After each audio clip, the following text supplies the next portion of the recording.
वो बच्चे कर में आंसर भी कर रहे जो जो थे, मैं जिन जिन को पहचान पा रहा हूँ यहाँ पर मैं, उन लोगों ने तो यहाँ पर मैं बिल्कुल आंसर किया हुआ है। तो सूर्य कुमार यादव, ठीक है, ये याद रखना है आप लोगों ने फ्रेंड्स कि सूर्य कुमार यादव आईसीसी मेंस टी20 क्रिकेटर ऑफ द ईयर का अवार्ड इन्होंने जीता। ये पहले भारतीय बन गए हैं जिन्होंने टी20 के अंदर में आईसीसी का क्रिकेटर ऑफ द ईयर का अवार्ड जीता है। पिछले साल पाकिस्तान के खिलाड़ी ने जीता था, इस बार भारत के खिलाड़ी ने जीता है। ठीक है, तो सूर्य कुमार यादव 2023 के अंदर में याद रखना है आईसीसी मेंस टी20 क्रिकेटर ऑफ द ईयर का अवार्ड जीता इन्होंने। इंपॉर्टेंट पॉइंट आप लोगों का, ठीक है, याद रखेंगे आप सभी लोग।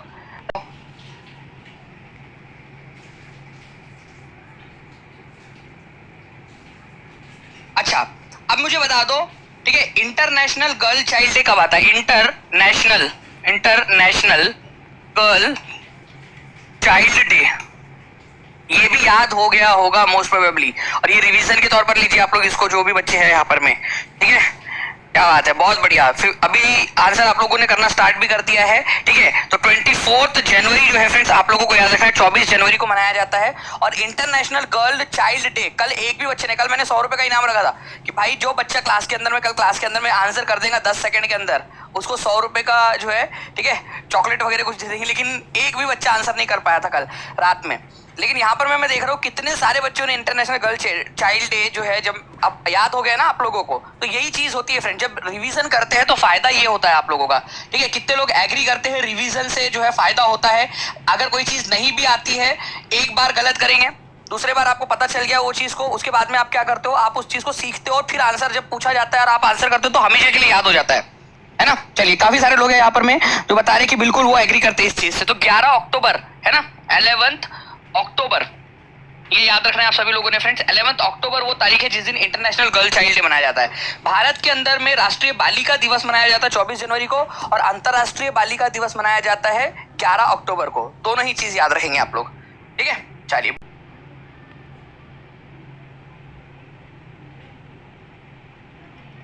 क्या पूछा है, क्या बोल रहा है ये तुमको?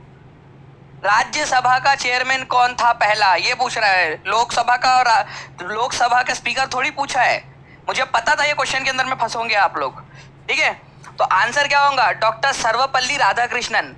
हमारे भारत का संविधान का आर्टिकल नंबर 64 ये कहता है कि जो भी भारत का उपराष्ट्रपति होगा, भारत का उपराष्ट्रपति वाइस प्रेसिडेंट होगा, वो ऑटोमेटिकली क्या होगा, राज्यसभा का चेयरमैन भी बन जाएगा। राज्यसभा का चेयरमैन बन जाएगा ऑटोमेटिकली। अभी कौन है हमारे भारत के उपराष्ट्रपति जो राज्यसभा के चेयरमैन भी है? ठीक है, बताइए जल्दी से इतना। अभी देखिए आप यहाँ पर मैं आंसर चेंज कर रहे, काफी सारे लोग अब आंसर लगा रहे हैं, ठीक है। चलिए जी, आप बहुत काफी सारे लोगों ने सही आंसर भी दिए थे, लेकिन जिन लोगों का गलत हुआ था अब याद रखना है यहाँ पर में, ठीक है। चलिए, तो डॉक्टर सर्वपल्ली राधाकृष्णन जो है फ्रेंड्स राज्यसभा के पहले अध्यक्ष थे। देखो, जो भी हमारे भारत का उपराष्ट्रपति रहेगा, ठीक है, जी हाँ, जैसे जगदीप धनखड़ अभी जो है भारत के उपराष्ट्रपति है, जगदीप धनखड़, वो ऑटोमेटिकली राज्यसभा के चेयरमैन बन गए। तो आर्टिकल नंबर 64 में यह बात बोली गई है, 64 के अंदर में, कि जो भी भारत का उपराष्ट्रपति होगा ऑटोमेटिकली वो बन जाएगा भारत के राज्यसभा का चेयरमैन। अगर आप चाहते हो ऐसे ही और क्वेश्चन करवा दूं तो जल्दी जल्दी से जितने लोग देख रहे हैं ना यहाँ पर में, स्पीकर मतलब अध्यक्ष समझ लो आप लोग, लोकसभा के अध्यक्ष, ठीक है, लोकसभा के अध्यक्ष M.A. अय्यंगर, ठीक है, ये लोकसभा के पहले उपाध्यक्ष थे, डेप्यूटी स्पीकर उपाध्यक्ष, ये रीट में भी आया था क्वेश्चन लोकसभा के उपाध्यक्ष वाला, ठीक है। तो जीवी मावलंकर लोकसभा के अध्यक्ष थे और M.A. अय्यंगर लोकसभा के उपाध्यक्ष थे। यहाँ राज्यसभा के चेयरमैन की बात हो रही है, तो राज्यसभा के चेयरमैन की बात को याद रखना है S. राधाकृष्णन, जो कि भारत के पहले उपराष्ट्रपति भी थे, ठीक है। चलिए, जल्दी से इसका भी आंसर कर दीजिए आप सभी लोग, और जल्दी से लाइक एंड शेयर करते रहेंगे फ्रेंड, जितने भी लोग देख रहे हैं यहाँ पर में। दिवस, पहली बात तो फ्रेंड्स प्रवासी भारतीय दिवस, ये क्या भला है? तो प्रवासी भारतीय दिवस आप लोगों ने याद रखना है फ्रेंड्स, ये जो है हमारे भारत में गांधी जी 9 जनवरी 1915 को वापस आए थे साउथ अफ्रीका से, ठीक है। तो उनके आने की खुशी में हम लोग जो है प्रवासी भारतीय दिवस मनाते हैं। मेरे को लग रहा है नहीं कि वो लड़कियां नहीं होती कि जो बार बार अपना पल्लू ठीक कर रही होती है या अपने बाल ठीक कर रही होती है, वो वाली फीलिंग आ रही है मेरे को, ये बार बार ना ये परेशान कर रहा है मुझे, ठीक है। बस वैसी फीलिंग आ रही है कि भाई बस मैं भी अपना वायर ठीक कर रहा हूँ बार बार करके, ठीक है, क्या जिंदगी, ठीक है। तो प्रवासी भारतीय दिवस ये याद रखेंगे आप सभी लोग फ्रेंड्स, ये इंदौर के अंदर में मनाया गया था, ये याद रखना है आप सभी लोगों ने, इंदौर के अंदर में, ठीक है। इंदौर में प्रवासी भारतीय दिवस आप लोगों का, प्रवासी भारतीय दिवस कब मनाया जाता है? हर साल 9 जनवरी को मनाया जाता है, ये याद रखना है आप सभी लोगों ने, ये भी बहुत इंपॉर्टेंट क्वेश्चन है। गांधी जी इसी दिन वापस आए थे इसी वजह से, ठीक है। चलो, तो इंदौर के अंदर में इसको मनाया गया फ्रेंड्स, इंदौर मध्य प्रदेश के अंदर में, ये याद रखेंगे आप लोग, ठीक है। इस दिन जो है जो मतलब भारतीय, जो भारत के लोग विदेशों में रहते हैं, ठीक है, उन लोगों को भारत में आमंत्रित किया जाता है, बुलाया जाता है, गेस्ट बनाया जाता है, या भारतीय ओरिजिन के लोग हैं जिनके पूर्वज भारत से चले गए थे, कभी मजदूरी करने गए थे, कोई और काम से गए थे, ठीक है, वो और वही बस गए। जैसे कि for example friends, Republic of Guana, ठीक है, जिसको officially cooperative Republic of Guana बोला जाता है, साउथ अमेरिका के एक देश है ये। वहाँ के राष्ट्रपति है मोहम्मद इरफान अली, ठीक है। तो इरफान अली, इनके जो पूर्वज थे भारतीय थे, वो मजदूरी करने के लिए गए थे वो गुआना एक समय, ठीक है, करीब 200 साल पहले, और वही बस गए थे उनके पूर्वज, तो उन्हीं के वंशज है वो। तो हमने उनको बुलाया था भाई कि देखो यार हमारे भारतीय लोग दुनिया भर में मचा रहे हैं, तो हमने उनको यहाँ पर में बुलाया था, ठीक है। रिजवान,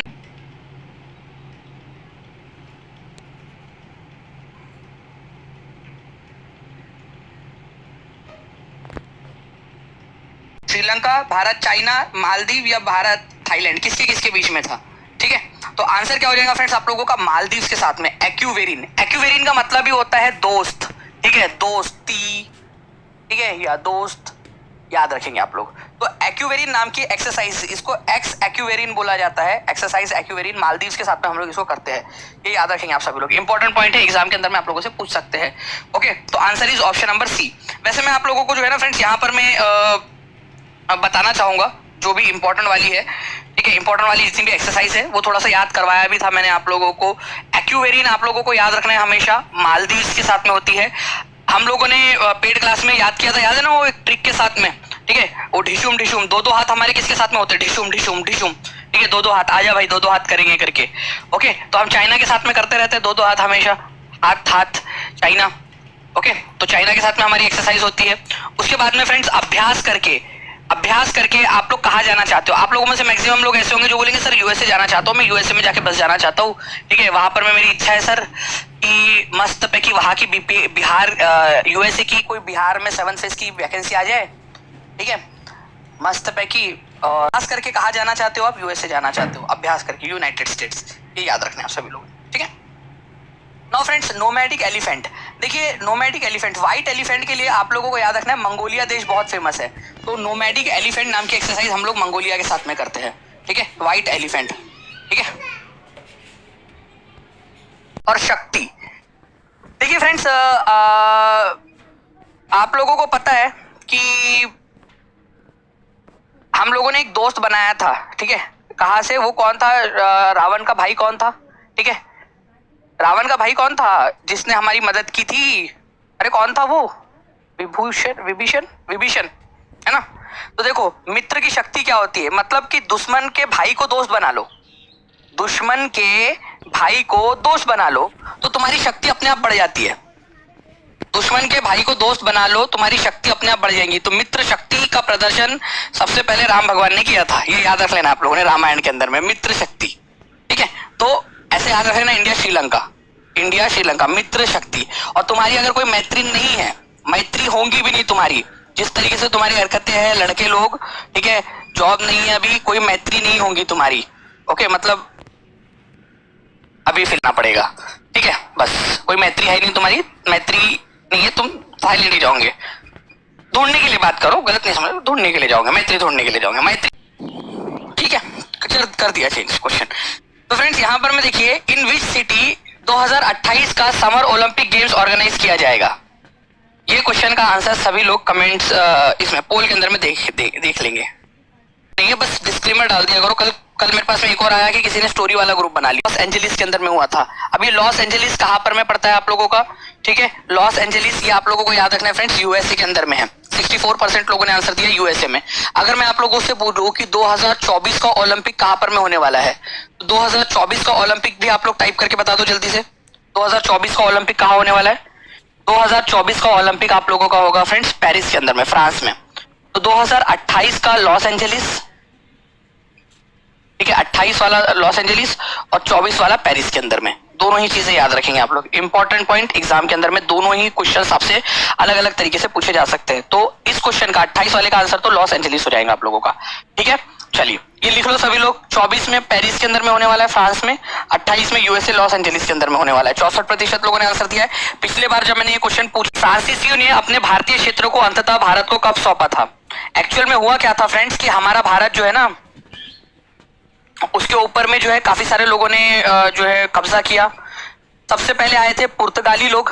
ठीक है, पुर्तगाली लोग भारत के अंदर में आने वाले सबसे पहले पुर्तगीज थे। ठीक है, आपको पता है 1498 के अंदर में वास्को डी गामा भारत आया था कलिकट तट के ऊपर में, यहाँ पर में। ठीक है, उसके बाद में आप लोगों का जो है डच लोग आए, डच नेदरलैंड के निवासी लोग, डच लोग।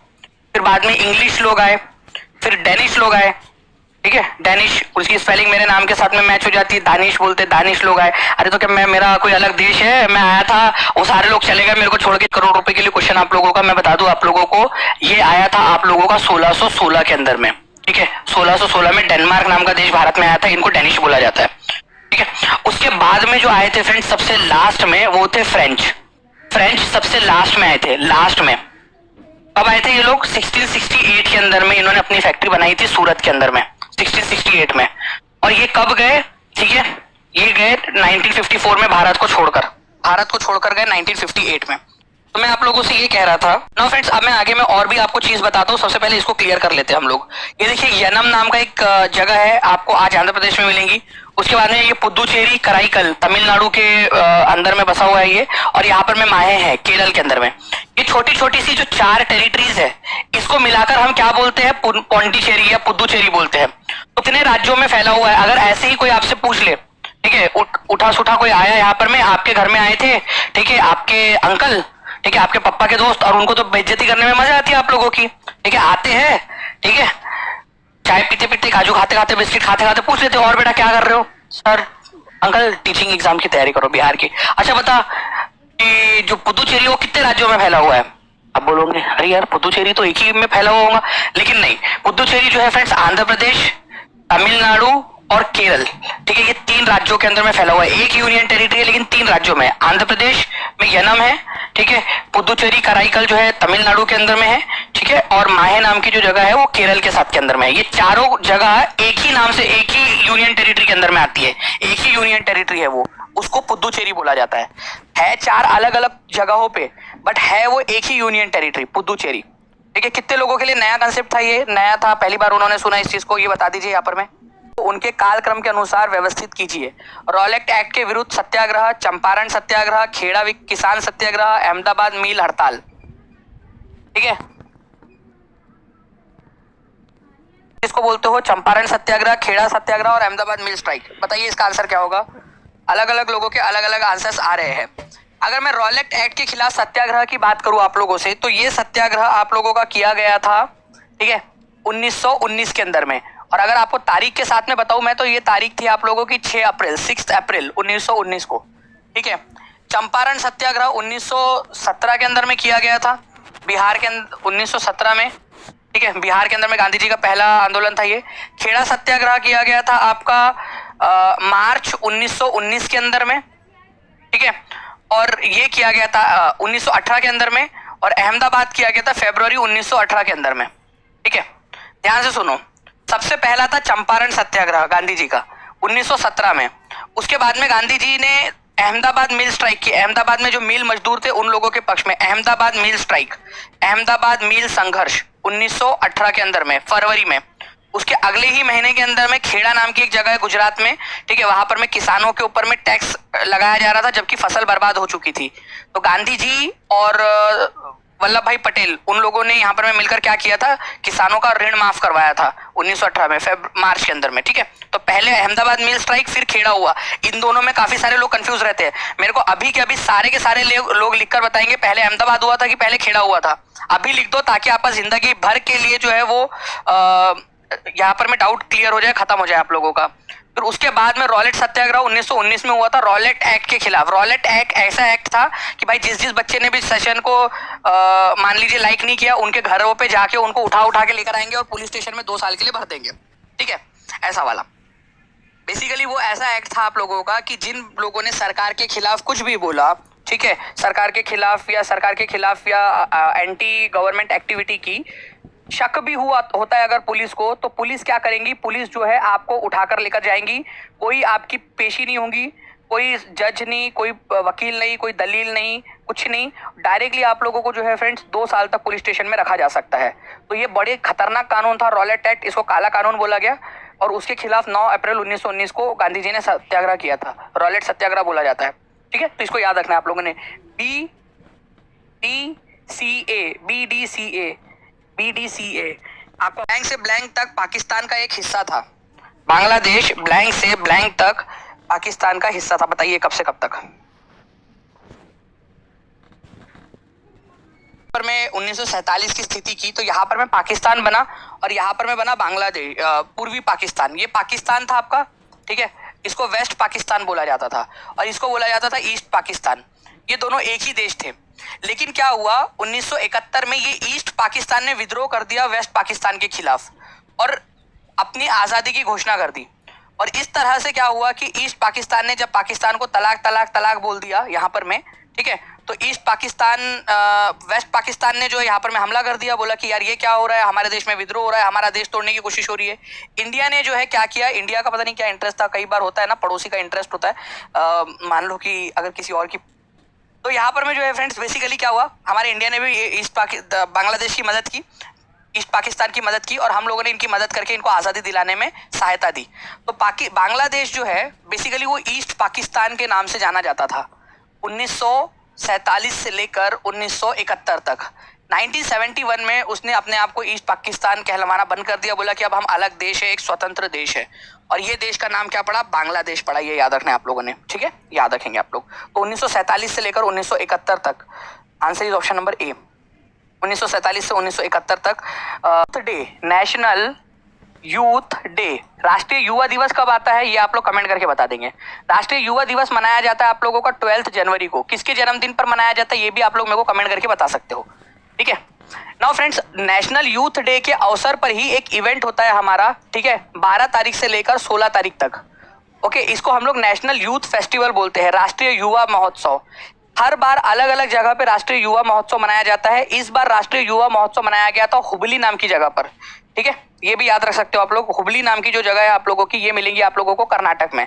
तो कर्नाटक के हुबली में प्रधानमंत्री नरेंद्र मोदी ने राष्ट्रीय युवा महोत्सव का उद्घाटन किया था जनवरी के मौके पर, जनवरी के अंदर में, ठीक है। तो ये थोड़ा सा आप लोगों ने याद रखना है फ्रेंड्स, हुबली कर्नाटक में, इंपॉर्टेंट, राष्ट्रीय युवा महोत्सव, राष्ट्रीय युवा महोत्सव आप लोगों का।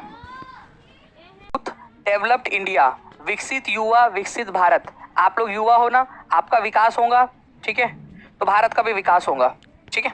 मान लीजिए कि आप लोग आगे जाके आपके लड़के का नाम आपने विकास रख दिया, तो बेसिकली आप बोल सकते हो कि मेरा विकास हुआ करके, बस भाई, बाकी किसी का हुआ हो ना हुआ हो, मेरा तो विकास हुआ। तो डेवलप्ड यूथ, डेवलप्ड इंडिया, ये याद रखना है आप लोगों ने, ठीक है।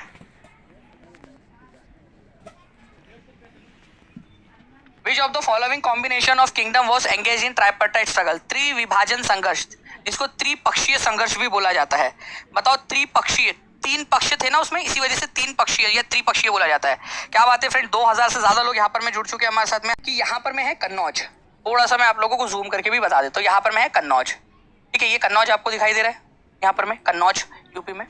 अब ये जो कन्नौज है फ्रेंड्स, ये जो था ये बहुत ही समृद्ध शहर था। यहाँ से बहुत ज्यादा टैक्स वसूल किया जाता था, टैक्स बहुत ज्यादा वसूलते थे यहाँ से। और ये था कि जिसके हिस्से में कन्नौज है मतलब वो समृद्ध राज्य है। तो पाल लोग जो थे, ठीक है, पाल, बंगाल के पाल राजा, उन्होंने भी सोचा कि यार कन्नौज हमारे कब्जे में होना चाहिए। गुर्जर प्रतिहार जो राजस्थान और गुजरात के इलाके से थे, उन्होंने बोला भाई नहीं, हमारे हिस्से में होना चाहिए कन्नौज। और यहाँ पर में राष्ट्रकूट लोग बोले भाई क्या हम लोग यहाँ पर में जो है यार ड्रीम 11 पे टीम बनाने आए हैं क्या, हमको भी चाहिए यहाँ पर में, ठीक है। ये याद रखना आप लोगों ने कि इन्होंने बोला कि हमको भी कन्नौज चाहिए। तो गुर्जर प्रतिहार, राष्ट्रकूट और पाल, इन 3 राजवंशों को बीच में कन्नौज को लेकर ये लड़ाई हुई थी। तो क्या याद रखना है, त्रिपक्षीय संघर्ष किसके बीच के, किसके लिए हुआ था, किस चीज के लिए हुआ था, ये याद रखेंगे आप लोग। सबसे पहली बात तो कन्नौज के लिए हुआ था, ये याद रखो आप सभी लोग, ठीक है, ओके। सबसे मौजूद है, ये बताओ आप लोग कमेंट करके जल्दी से। मैं देख रहा हूँ यहाँ पर मैं आप लोगों का कन्नौज किसके लिए है, कौन से नदी के घाटी पर है, कौन से नदी के किनारे के ऊपर में है, गंगा घाटी के, गंगा नदी का जो पूरा का पूरा ड्रेनेज एरिया है वहां पर मैं आपको मिलेगा, गंगा के पास में, ठीक है। इसी वजह से बहुत उपजाऊ है और वहां पर में बहुत ज्यादा उपज होती है, टैक्स वगैरह बहुत ज्यादा मिलता है। 3 राजवंश जिन्होंने इसके लिए लड़ाई लड़ी, ठीक है, करीब 200 सालों तक, ट्राइपार्टाइट स्ट्रगल, पाल, राष्ट्रकूट और गुर्जर प्रतिहार। पाल, राष्ट्रकूट और गुर्जर प्रतिहार ये आप लोगों ने याद रखना है, ठीक है। तो ये आप लोगों से पूछा जा सकता है, पाल, राष्ट्रकूट और गुर्जर प्रतिहार, ठीक है। राष्ट्रकूट, पाल और Gurjara Pratihara. Answer is option number C. स्थापित प्रथम राष्ट्रीय उद्यान है, भारत का पहला राष्ट्रीय उद्यान कौन सा था? तो कौन से साल में बना था ये? फर्स्ट नेशनल पार्क आप लोगों का जिम कॉर्बेट नेशनल पार्क आप लोगों का। जिम कॉर्बेट नेशनल पार्क आज आप लोगों को उत्तराखंड के अंदर में मिलेगा, ये याद रखेंगे आप लोग। इसकी स्थापना हुई थी 1936 के अंदर में, 1936 के अंदर में। भारत का पहला नेशनल पार्क है ये, ठीक है। तो भारत का पहला नेशनल पार्क 1936 के अंदर में जिम कॉर्बेट नेशनल पार्क था। आप लोगों को बता दूं फ्रेंड्स कि इसको जो है पहले आप लोग हेलीज नेशनल पार्क भी बोलते थे, ठीक है, हेलीज नेशनल पार्क। तो हेलीज नेशनल पार्क किसको कहा जाता था, ये क्वेश्चन आ जाए तो आप लोग क्या करोगे, ठीक है। हेली नेशनल पार्क ऐसा बोलते हैं इसको हिंदी में अपन लोग, हेली, ठीक है, वही नेशनल पार्क या राष्ट्रीय उद्यान आप लोगों का, हेली नेशनल पार्क। तो आप लोग याद रखोगे किसको बोला जाता है, इसी को कहा जाता है, ये याद रखना है। बिहार के अंदर में कितने नेशनल पार्क है? बिहार के अंदर में केवल एकमात्र नेशनल पार्क है आपका बिहार में, वो है Valmiki national park, Valmiki national park. अब आप लोग मुझे एकदम गोली की रफ्तार से सभी लोग आंसर करेंगे कि कौन से डिस्ट्रिक्ट के अंदर में पड़ता है ये। एक ही नेशनल पार्क है बिहार के अंदर में, कौन से डिस्ट्रिक्ट में पड़ता है और कौन से साल में इसको इस्टेब्लिश किया गया था, ये भी आप लोग मुझे बता दोगे, ठीक है। जल्दी जल्दी से आंसर कीजिए आप लोग। वेस्टर्न, ठीक है, वेस्ट चंपारण के अंदर में है, पश्चिमी चंपारण के अंदर में है। उसके बाद में ईयर की अगर मैं बात करूं आप लोगों से, ईयर तो 1978 के अंदर में, 1978 के अंदर में इसकी स्थापना की गई थी। और बिहार का ओनली नेशनल पार्क है ये, ओनली एकमात्र नेशनल पार्क बिहार का। तो ये भी आप लोग याद रख सकते हो, इंपॉर्टेंट पॉइंट एग्जाम के अंदर में आप लोगों से पूछ सकते हैं किसी भी तरीके से, तो याद रहेगा आप सभी लोगों को ये पॉइंट। चलिए बहुत बढ़िया, 1500 से ज्यादा लाइक्स हो चुके हैं, कांग्रेस। इस क्वेश्चन का आंसर जिसने कर डाला उसकी लाइफ झींगा लाला। और देखो इसमें 5 ऑप्शन है, ठीक है। अब YouTube के ऊपर में ना 4 ही ऑप्शन देने का जो है यहाँ पर में सुविधा उपलब्ध है। मैं चाहूंगा कि अगर आपका आंसर ABCD के अलावा E होता है तो आप लोग कमेंट में आंसर करेंगे, ठीक है, जैसे हमेशा होता है आप लोगों का। तो मैंने आपको बता दिया कि हमारे पास क्योंकि YouTube पे 4 ही ऑप्शन जाते हैं बेसिकली ना। तो यूनाइटेड नेशन ने 2023 को इंटरनेशनल ईयर ऑफ क्या घोषित किया है, ठीक है, क्या घोषित किया है इंटरनेशनल ईयर, कौन सा वाला घोषित किया, जल्दी से बता देंगे आप सभी लोग। और जिन लोगों को मतलब क्या क्या है, ठीक है, बाजरा, ठीक है, मिलेट्स या फिर बाजरा। आपको याद है ना 2023 में आप लोग पढ़ाई करने के लिए दानिश सर का लेक्चर देखने के लिए आ गए धूप में, बाजरा सुखा के, ऑफ मिलेट्स, अंतरराष्ट्रीय बाजरा वर्ष 2023 है आपका।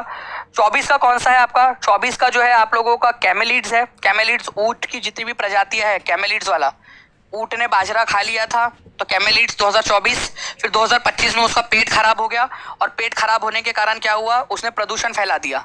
उस प्रदूषण से 2025 के अंदर में पूरे के पूरे ग्लेशियर्स पिघलने लगे। तो आप लोगों ने बोला यार कि छोड़ो अभी फिलहाल में पहले ग्लेशियर्स को बचाना जरूरी है, ठीक है, प्रायोरिटी पे। तो 2025 में आप चले गए ग्लेशियर्स को बचाने, हिमखंड जो बर्फ के जो बड़े बड़े खंड होते हैं उनको बचाने के लिए चले गए। फिर आपने बचा लिया फाइनली।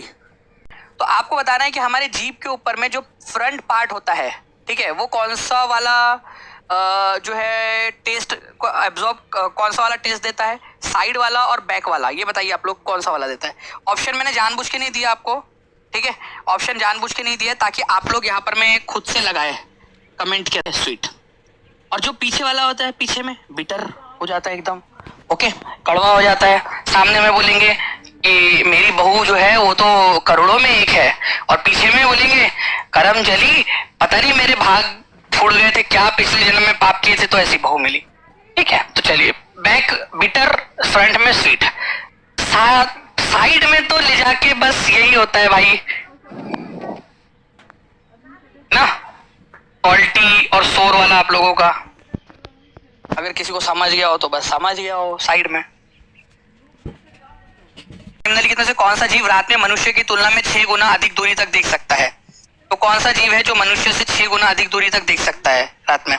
मतलब 6 मीटर दूरी से देखकर देख लेगा, वो देख तेरी भाभी है, ये तेरी भाभी, ठीक है, तो 6 मीटर दूरी तक देख सकता है। तो याद रखना है फ्रेंड्स कि जीव रात में भी मनुष्य की तुलना में 6 मीटर दूरी तक देख सकता है। कौन है वो? टाइगर। तो टाइगर जो है फ्रेंड 6 गुना दूरी तक देख सकता है इंसानों की तुलना में। तो ये याद रखेंगे आप लोग, क्योंकि वो इसी वजह से टाइगर है, नहीं तो हम लोग तो फट्टू लोग रहते हैं, ठीक है, अपन तो फट्टू है, अपन जाके नहीं कर सकते अप्रोच, सही बात है, खत्म बात। तो it can see 6 times better than human night tiger, इसी वजह से उसको टाइगर बोला जाता है। कोई इंसान मतलब अगर ऐसा करने लगे तो बस लाइक भी करते रहो यार, इतने सारे लोग देख रहे हैं, क्या कंजूसी करते हो आप लोग भी, ठीक है, फ्री है आप लोगों के लिए, लाइक लाइक शेयर करते रहो जल्दी जल्दी से। तापमान घटता है, ध्यान से समझना, मेरे को लगता है कि इजी क्वेश्चन है, ध्यान से समझिए आप लोग, ठीक है। अगर इवेपोरेशन की बात करूं, इवेपोरेशन का मतलब होता है आप लोगों का यहाँ पर में पानी का भाप बन के ऊपर उठना। अगर टेम्परेचर बढ़ेगा तो इवेपोरेशन भी बढ़ेगा आप लोगों का, ये वाष्पीकरण भी बढ़ेगा, ठीक है। और तापमान कम रहेगा मतलब कम गर्मी पड़ेगी तो ये इतना जल्दी भाप नहीं बनेगा वो।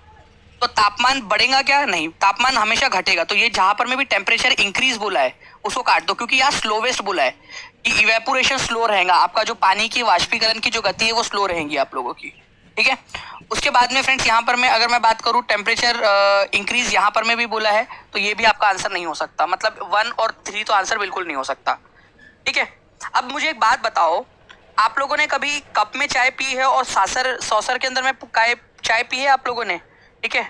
ऐसे कप के अंदर में चाय पियोगे आप तो धीरे धीरे ठंडा होता है वो, धीरे धीरे उसकी भाप निकलती है यहाँ पर में।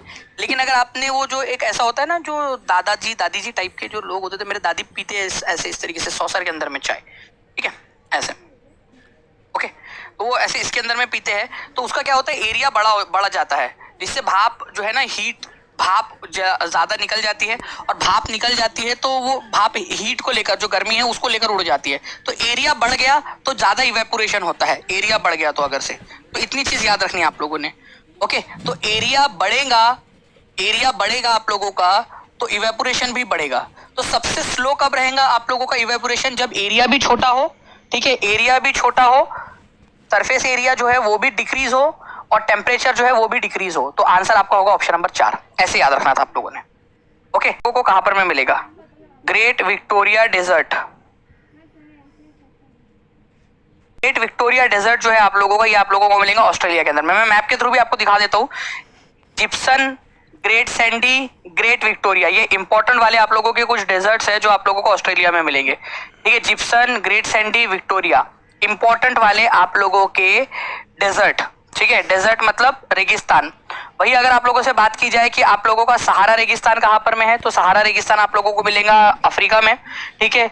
गोबी रेगिस्तान आप लोगों को एशिया में मिलेगा, चाइना, मंगोलिया के अंदर में, ठीक है, ये भी याद रख सकते हो आप लोग। और एक आटाकामा डेजर्ट है आप लोगों का, आटाकामा डेजर्ट, जो सबसे ज्यादा शुष्क मतलब कि सबसे कम पानी वाला रेगिस्तान है, वो आपको मिलेगा दक्षिणी अमेरिका में, साउथ अमेरिका के अंदर में, ठीक है। तो इसको याद रखना है आप लोगों ने फ्रेंड्स की जिप्सन हो जाए, ग्रेट सैंडी, ग्रेट विक्टोरिया, ये सारे तीनों के तीनों इंपॉर्टेंट वाले हैं जो अक्सर एग्जाम के अंदर में आप लोगों से पूछते हैं फ्रेंड्स। तो ये कहां पर में मिलेंगे आप लोगों को? ग्रेट विक्टोरिया, ग्रेट सैंडी और जिप्सन ऑस्ट्रेलिया के अंदर में, ठीक है। चलो नेक्स्ट, नेशनल वोटर्स डे कब मनाया जाता है? जल्दी से बता देंगे आप लोग। नेशनल वोटर्स डे, राष्ट्रीय डे कब मनाया जाता है? 5 जून को, 14 नवंबर को, 25 जनवरी को, ठीक है, या कब मनाया जाता है? जल्दी से बता देंगे। जनवरी को यहाँ पर में ये मनाया जाता है, ये आप लोगों को याद रखना है। 25 जनवरी 1950 को जो है ये इसका गठन किया गया था इलेक्शन कमीशन का, ठीक है, इसी वजह से 25 जनवरी को मनाया जाता है, 25 जनवरी को।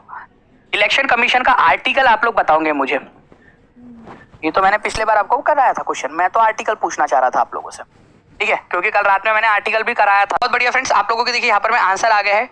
आपको बोला टिप ऑफ द टंग, मतलब टिप मतलब सबसे नोक के ऊपर में एकदम, तो मीठा स्वाद होता है, ये बिल्कुल सही है, तो 1 वाला सही होगा। तो ये आंसर नहीं हो सकता और ये भी आंसर नहीं हो सकता क्योंकि उसमें 1 नहीं है, ठीक है। बैक, हमेशा पीछे में बुराई करते हो आप लोग, ठीक है, पीछे में बैक ऑफ द टंग आप लोग बुराई करते हो, कड़वा सच है ये, ठीक है, कड़वी बातें करते हो और ये कड़वा सच है, पिछला भाग जो सबसे पीछे का भाग होता है। तो आप लोगों का तीसरा वाला जो है वो भी सही है आपका, तो यहाँ पर मैं 3 नहीं दिया है तो ये आंसर नहीं हो सकता आपका, क्योंकि इसमें 3 नहीं दिया है, तो answer is option number D. खत्म हो गई बात, बाकी का पढ़ने की भी जरूरत नहीं पड़ी। अब मैं आपको बता दूं कि ये आप लोगों का जो बीच का जो भाग है यहाँ पर में, उसमें सामने वाला जो है वो सॉल्टी इसको करता है, और जो मिडल वाला जो भाग है, पीछे का मिडल वाला, तीसरे नंबर का, सामने से तीसरे नंबर का जो भाग है, वो खट्टा वाला जो है वो टेस्ट को महसूस करता है आपका। ठीक है, तो ये भी आपको याद रखना है, स्वीट, सॉल्टी, खट्टा और फिर कड़वा। ठीक है, पहले इंसान जो है ना, पहली जब आपकी शादी होती है तो आप लोगों को लगता है कितना स्वीट है, फिर वो थोड़ी सी सॉल्टी लगता है, फिर बाद में जो है खट्टा लगने लगता है, यार की मजा नहीं आ रही, और फिर बाद में कड़वाहट आ जाती है। ठीक है, इस तरीके से भी याद रख सकते हो आप लोग। अगर कोई लॉजिक लगाना है तो कुछ भी लगा सकते हैं याद रखने के लिए, क्योंकि मुझे लगता है याद